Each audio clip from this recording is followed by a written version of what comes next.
Proverbs 11:14 says, "Without guidance, a people will fall, but with many counselors, there is deliverance."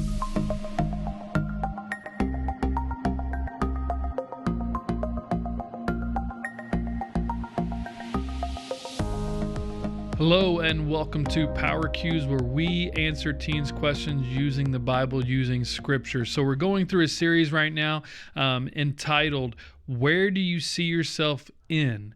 Where do you see yourself in 1 year, in 2 years, in 3 years, in 5 years? Where do you see yourself?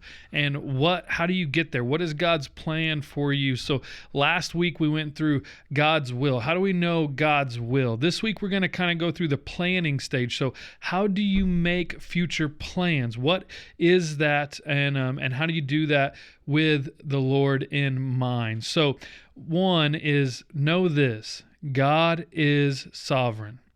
He has a plan and nothing can stop it. Isaiah 25:1 says, "Lord, you are my God. I will exalt you. I will praise your name, for you have accomplished wonders, plans formed long ago with perfect faithfulness." Psalms 138:8, "The Lord will fulfill his purpose for me. Lord, your faithful love endures forever. Do not abandon the work of your hands." So you know that the Lord has plans and that he will accomplish those plans. That's great news for people who are struggling about, how do I plan for the future? What do I do for the future? It doesn't mean you stop planning. It just means that you know that no matter what, God's going to accomplish what he has for us. Now, the other part of this plan is one, it's good to make a plan. Know that. Proverbs 21:5 says, "The plans of the diligent certainly lead to profit, but anyone who is reckless certainly becomes poor." Luke 14:28, "For which of you," this is Jesus talking, "for which of you wanting to build a tower doesn't first sit down and calculate the cost to see if he has enough to complete it? Which of you would not sit down and make a plan for this building," right, is what he's saying here. So know that it's good to be diligent. It's good to make a plan. It's good to work out a plan. But also remember this, Proverbs 19:21, "Many are the plans of a man, but it is the purpose of the Lord that will stand." Proverbs 16:9, "The heart of a man plans his way, but the Lord establishes his steps." So know those things. And the Bible gives us other ways that we can have guidance. One is seek counsel of other wise Christians. So if you're a Christian man, seek counsel with an older, wiser Christian man. If you're a lady or a woman, seek counsel with other wiser Christian women. Proverbs 11:14 says, "Without guidance, a people will fall, but with many counselors, there is deliverance." Proverbs 15:22, "Plans fail when there is no counsel, but with many advisors they succeed."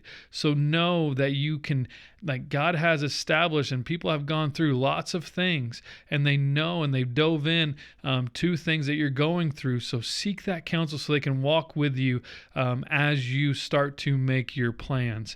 Again, last time we talked about some of the questions that might happen when you want to make plans and when you sit down to do them. I'm going to go through them again, even because I think they're that important to our lives. They're that important to when we sit down to start making a plan for, I want to be this, I want to do this, right? Number one, does the activity or plan please God, or does it sadden him? Number two, is the activity or action that I'm doing for my sinful nature or the fruit of the Spirit? Number three, does this activity plan or plan honor God, or is it something just to draw attention to myself? Number four, would this equip me to serve Jesus better? Number five, does this activity or plan please my parents, or does it grieve them? Am I being disobedient to them?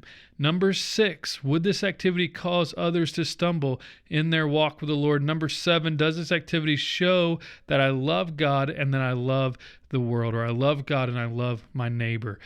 Does it show those things? So when you're making a plan, when you're doing even just simple action steps, seek counsel. Ask these questions, and when you're seeking counsel, ask those questions with the people you're seeking counsel with. See if they can help identify any area in your life that might not be pleasing to the Lord, right? But always know that we make our plan, we go to follow our plan, but it's God's plan that will prevail because he is sovereign in your life. So know that. Guys, so thankful for you for watching.